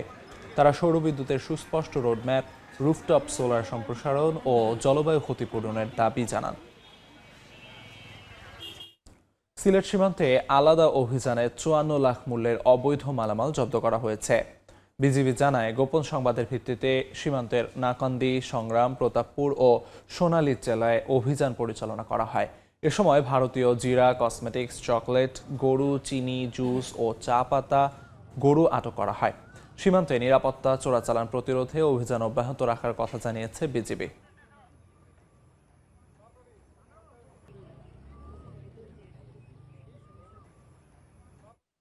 পরের সময় আরও থাকছে, মরণোত্তর পিএইচডি ডিগ্রি পেলেন লিমন বৃষ্টি। ইউনিভার্সিটি অব সাউথ ফ্লোরিডার সমাবর্তনে শোকের ছায়া। যুক্তরাষ্ট্র থেকে দেশের পথে বৃষ্টির মরদেহবাহী বিমান। শহরের পৌর মৎস্য আড়তে প্রতিদিন বিপুল পরিমাণ বিভিন্ন প্রজাতির মাছ বেচাকেনা হয়। ভোর থেকে শুরু হওয়া জেলের সবচেয়ে বড় মাছের এই পাইকারি বাজার বেলা বাড়ার সঙ্গে সঙ্গে সরগরম হয়ে ওঠে ক্রেতা বিক্রেতাদের হাঁক ডাকে। এ বিষয়ে বিস্তারিত জানাতে ফেনী থেকে সরাসরি যুক্ত হচ্ছেন সহকর্মী আতিয়া সজল। চলে যাচ্ছি তার কাছে। জেলার সবচেয়ে বড় এই মৎস্য আড়তে শুধু ফেনী এবং আশপাশের জেলায় নয়, দেশের বিভিন্ন প্রান্ত থেকে প্রতিদিন এখানে বিভিন্ন প্রজাতির টনকে টন মাছ পাইকারিভাবে বেচাকেনা হয় এবং এখানকার অর্ধশতাধিক সেই পাইকারি আড়তে কাকডাকা ভোর থেকে দিনভরই বলতে গেলে চলে বেচাকেনা এবং ভোর থেকে যে বেচাকেনা এবং হাঁক ডাক শুরু হয় সেই বেচাকেনার যে জমজমাট সেটি কিন্তু চিত্র দেখা যায় দিনভর এবং এখানকার পাইকারদের এবং যে ব্যবসায়ীদের হাঁক ডাকে কিন্তু একটি রমরমা বাণিজ্য এখানে থাকে এবং এখানকার যে মাছগুলো বিভিন্ন প্রান্ত থেকে আসে সেগুলো কিন্তু নিলামের মাধ্যমে মানে একটি মাছ এখানে প্রথমে প্রদর্শন করা হয়। সেই মাছের একাধিক প্রার্থী থাকে, সেই একাধিক প্রার্থীরা এখানে মাছের সর্বোচ্চ দরদাতা মাছটি কিনে নিয়ে যান এবং মাছের যে কোয়ালিটি সেগুলো নির্ধারণ করে মৎস্য বিভাগ এবং জেলা প্রশাসনের পক্ষ থেকে নজরদারি করা হয়। আর আজকে যদি মাছের দামের কথা বলি, ব্যবসায়ীরা যেটা বলছেন মাছের দাম অন্য অন্য কয়েকদিনের তুলনায় আজ একটু কিছুটা চড়া এবং এই যে মাছ বিভিন্ন প্রান্ত থেকে আসছে সেই মাছের দামের আজকে যে রেট চলছে, যারা ব্যবসায়ীরা বলছেন সামুদ্রিক মাছ কম আসছে এবং যার কারণে মাছের দাম আজ কিছুটা চড়া। সব ধরনের মাছে 15 থেকে 20 টাকা বা 30 টাকা বেড়েছে। আজকে যদি কিছু বাজার দরের কথা বলি, শিং মাছ 220 টাকা কেজি দরে বিক্রি হচ্ছে, টেংরা মাছ যেগুলো চাষের সেগুলো 500 থেকে 530 টাকায় বিক্রি হচ্ছে, পাবদা মাছ 280 থেকে টাকা বিক্রি হচ্ছে, যেগুলো 40 টাকা আজকে বেড়েছে প্রতি কেজিতে। রুই মাছ যেটা ভারতীয় সেটি বিক্রি হচ্ছে 290 থেকে 300 টাকায়। দেশি মাছ যেটা 3-4 কেজি ওজন সেটা বিক্রি হচ্ছে 350 টাকায়। কাতল মাছও একই অবস্থা, 230 থেকে 400 টাকা আকার এবং প্রকারভেদে বিক্রি হচ্ছে। কার্প জাতীয় মাছও 230 টাকায় বিক্রি হচ্ছে। তেলাপিয়া মাছের দাম অনেকটা বেড়েছে আজকে, যেটা ব্যবসায়ীরা বলছেন। সে তেলাপিয়া মাছ ছোট সাইজের যেগুলো সেগুলো 150 টাকা এবং যেগুলো বড় সাইজের সেগুলো 200 টাকা করে বিক্রি হচ্ছে এবং সব মিলে পাঙ্গাস বিক্রি হচ্ছে 5 কেজি প্লাস ওজনের 190 টাকা এবং গলদা চিংড়ি 1100 থেকে 1200 টাকার মধ্যে, বাগদা চিংড়ি 800 টাকা বিক্রি হচ্ছে। সব মিলিয়ে কিন্তু যদি বলি যে আজকে বাজার দর কিছুটা চড়া এবং ব্যবসায়ীরা যেটা বলছেন যোগান কম থাকায় এই দাম কিছুটা বেড়েছে এবং বিভিন্ন জায়গা থেকে সে সামুদ্রিক মাছও কম আসছে, যার কারণে দামের কিছুটা চড়া বলে এখানকার ব্যবসায়ীরা আমাদেরকে জানিয়েছেন। এই ছিল আমার কাছে এখানকার সবশেষ। ফেনী মাছের আড়ত থেকে সবশেষ খবরাখবর জানাচ্ছিলেন সহকর্মী আতিয়া সজল। লিমন ও বৃষ্টির পরিবারের সহায়তায় $2 লাখ তহবিল সংগ্রহ হয়েছে। সাউথ ফ্লোরিডা বিশ্ববিদ্যালয়ের শিক্ষক ও ছাত্রছাত্রীরা জানান, শিগগিরই তারা বাংলাদেশি 2 পিএইচডি শিক্ষার্থীর পরিবারের কাছে সমানভাবে অর্থ হস্তান্তর করবেন। যুক্তরাষ্ট্র থেকে হাসানুজ্জামান সাকির রিপোর্ট। গেল এপ্রিলে ইউনিভার্সিটি অফ সাউথ ফ্লোরিডার সাবেক ছাত্র মার্কিন নাগরিক হিশাম আবু গেরভের হাতে একই বিশ্ববিদ্যালয়ের বাংলাদেশি পিএইচডি শিক্ষার্থী জামিল আহমেদ লিমন ও নাহিদা সুলতানা বৃষ্টি নৃশংসভাবে খুন হলে হতবাক হয়ে পড়েন সবাই। নিহত লিমন ও বৃষ্টির পরিবারের সহায়তায় পাশে দাঁড়ান তাদের শিক্ষক ও সহপাঠীরা। শুরুতেই ইউএসএফ এর শিক্ষক কাই রেইন্স বিশ্ববিদ্যালয়ের ক্রেডিট ইউনিয়নের মাধ্যমে মার্কিন অলাভজনক সহায়তা প্রতিষ্ঠান GoFundMe-তে একটি অ্যাকাউন্ট খোলেন, যেখানে তাদের টার্গেট ছিল $2 লাখ। বাংলাদেশি শিক্ষার্থীরা জানিয়েছেন শুক্রবার পর্যন্ত এ তহবিলে লক্ষ্যমাত্রা অনুযায়ী অর্থ সংগৃহীত হয়েছে বাংলাদেশি মুদ্রায়, যা প্রায় 2,44,00,000 টাকা। খুবই শীঘ্রই আমাদের তাদের থেকে সেই ইনফরমেশনগুলো কালেক্ট হয়ে গেলে আমরা এই টাকাটা গোফান্ডমি যে টাকাটা উঠেছে সেটা বাংলাদেশে পৌঁছানোর, দুই ফ্যামিলির মধ্যে সমভাগে ভাগ করে বাংলাদেশে পৌঁছানোর ব্যবস্থা করব। মানবিক এই সহায়তার উদ্যোক্তারা জানিয়েছেন লিমন ও বৃষ্টির পরিবারের সঙ্গে ইতিমধ্যে যোগাযোগ করেছেন তারা। তাদের পাঠানো আলাদা দুটি ব্যাংক অ্যাকাউন্টে সমানভাবে এই অর্থ ভাগ করে দেয়া হবে। এক্ষেত্রে তারা বিশ্ববিদ্যালয়ের ক্রেডিট ইউনিয়ন থেকে ওয়্যার ট্রান্সফার কিংবা সোনালী এক্সচেঞ্জের মাধ্যমে অর্থ পাঠানোর বিষয়টি বিবেচনা করছেন। Academic advisor at USF, Dr. Kai, has launched a fundraising campaign in collaboration with Bangladesh Student Association with the written consent from both of the families. এদিকে মেধাবী দুই শিক্ষার্থী লিমন ও বৃষ্টিকে মরণোত্তর পিএইচডি ডিগ্রি প্রদান করেছে সাউথ ফ্লোরিডা বিশ্ববিদ্যালয়। শুক্রবার শিক্ষা প্রতিষ্ঠানটির 138তম সমাবর্তনে বাংলাদেশ মিশনের প্রতিনিধির কাছে দুজনের ডিগ্রি তুলে দেয়া হয়। যুক্তরাষ্ট্রে পড়তে এসে খুন হন লিমন ও বৃষ্টি। নির্মম এই হত্যাকাণ্ডের পর তাদের সহপাঠী, শিক্ষক এবং বিশ্ববিদ্যালয় কর্তৃপক্ষ যে ভূমিকা নিয়েছে তা বিরল, যা সবার প্রশংসা কুড়িয়েছে। এখন সবার প্রত্যাশা এবং চাওয়া একটাই, অভিযুক্ত হিসাবের দৃষ্টান্তমূলক শাস্তি। হাসানুজ্জামান সাকি, সময় সংবাদ, যুক্তরাষ্ট্র। যুক্তরাষ্ট্রে লিমন ও বৃষ্টি হত্যায় অভিযুক্ত হিশাম সালেহ আবু গারবিয়ের মৃত্যুদণ্ডের চেয়ে স্টেট অ্যাটর্নি কার্যালয় ফ্লোরিডা রাজ্যের আইন অনুযায়ী মৃত্যুদণ্ডের জন্য প্রয়োজনীয় অ্যাগ্রাভেটিং ফ্যাক্টর বা গুরুতর তথ্য উপাত্তের ভিত্তিতে এ সিদ্ধান্ত নিয়েছেন প্রসিকিউটররা। স্থানীয় সময় শুক্রবার এ সংক্রান্ত খবর প্রকাশ করেছে মার্কিন সংবাদ মাধ্যম। যুক্তরাষ্ট্র থেকে লস্কর আল মামুনের রিপোর্ট। যুক্তরাষ্ট্রের ফ্লোরিডায় পিএইচডি করতে গিয়ে নির্মম হত্যার শিকার হন দুই বাংলাদেশি শিক্ষার্থী জামিল আহমেদ লিমন এবং নাহিদা সুলতানা বৃষ্টি। জোড়া খুনের এই মামলার আসামি হিশামের মৃত্যুদণ্ড চেয়ে আদালতে আবেদন করার সিদ্ধান্ত নিয়েছে রাষ্ট্রপক্ষের আইনজীবীরা। স্থানীয় সময় বৃহস্পতিবার হিশামের বিরুদ্ধে দুটি প্রথম ডিগ্রি হত্যার আনুষ্ঠানিক অভিযোগ গঠন করেন গ্র্যান্ড জুরি। এর পরপরই আসামির সর্বোচ্চ শাস্তি মৃত্যুদণ্ডের আদেশের জন্য আবেদন সংক্রান্ত এ সিদ্ধান্তের কথা জানান ফ্লোরিডা স্টেট অ্যাটর্নি সুজি লোপেস।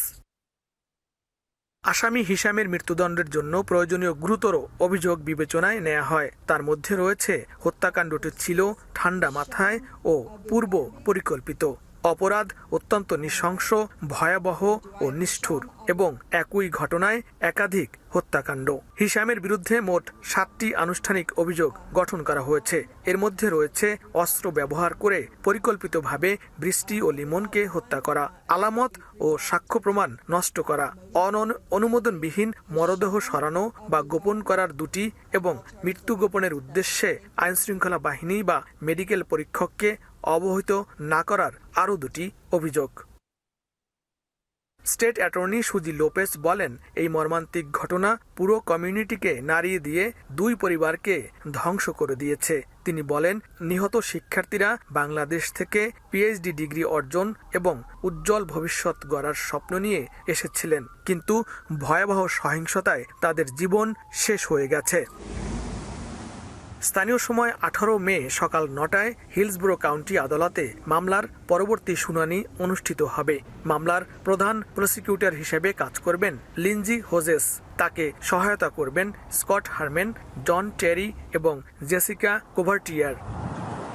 লিমন বৃষ্টির মরদেহ উদ্ধার ও ময়নাতদন্ত শেষে বেশ দ্রুততম সময়ের মধ্যেই আসামির বিরুদ্ধে চার্জ গঠন সম্পন্ন হয়েছে। আসামির সর্বোচ্চ শাস্তি নিশ্চিতে বেশ দক্ষতার সাথে আইনি পদক্ষেপ নিচ্ছেন রাষ্ট্রপক্ষের আইনজীবীরা। একই সঙ্গে সার্বক্ষণিক সব ধরনের যোগাযোগ রাখছে বাংলাদেশ সরকারও। মামলার বিচার কার্য শেষে আসামির ফাঁসির রায় ও তা কার্যকর হবে দ্রুততম সময়ের মধ্যেই, এমনটাই প্রত্যাশা সকলের। লস্কর আল মামুন, সময় সংবাদ, যুক্তরাষ্ট্র। ভারতের পশ্চিমবঙ্গে নতুন মুখ্যমন্ত্রী শুভেন্দু অধিকারী কলকাতায় নির্বাচিত প্রার্থীদের নিয়ে বৈঠকের পর সিদ্ধান্ত জানালেন কেন্দ্রীয় স্বরাষ্ট্রমন্ত্রী অমিত শাহ। শনিবার ব্রিগেড প্যারেড গ্রাউন্ডে শপথ নেবে রাজ্যের নতুন সরকার। উপস্থিত থাকবেন প্রধানমন্ত্রী নরেন্দ্র মোদী সহ বিভিন্ন রাজ্যের মুখ্যমন্ত্রীরা। এদিকে মমতা বন্দ্যোপাধ্যায়কে রাজ্যপাল অব্যাহতি দেওয়ার পর তৃণমূল শিবিরে চলছে ক্ষোভ বিক্ষোভ। সুব্রত আচার্যের রিপোর্ট। मैं श्री शुभेंदु अधिकारी जी को पश्चिम बंगाल विधानमंडल दल के नेता के रूप में निर्वाचित घोषित करता हूं। 47-এর পর দেশভাগের পর প্রথমবারের মতো পশ্চিমবঙ্গ রাজ্যে শাসকের আসনে গেরুয়া শিবির। সব জল্পনা কল্পনাকে পাশ কাটিয়ে রাজ্যের মুখ্যমন্ত্রী হতে চলেছেন ভবানীপুরের মমতা বন্দ্যোপাধ্যায়কে হারানো শুভেন্দু অধিকারী। এর আগে মুখ্যমন্ত্রীর নাম চূড়ান্ত করতে শুক্রবার কলকাতার বিজেপির নির্বাচিত প্রার্থীদের সঙ্গে রুদ্ধদ্বার বৈঠক করেন কেন্দ্রীয় স্বরাষ্ট্রমন্ত্রী অমিত শাহ।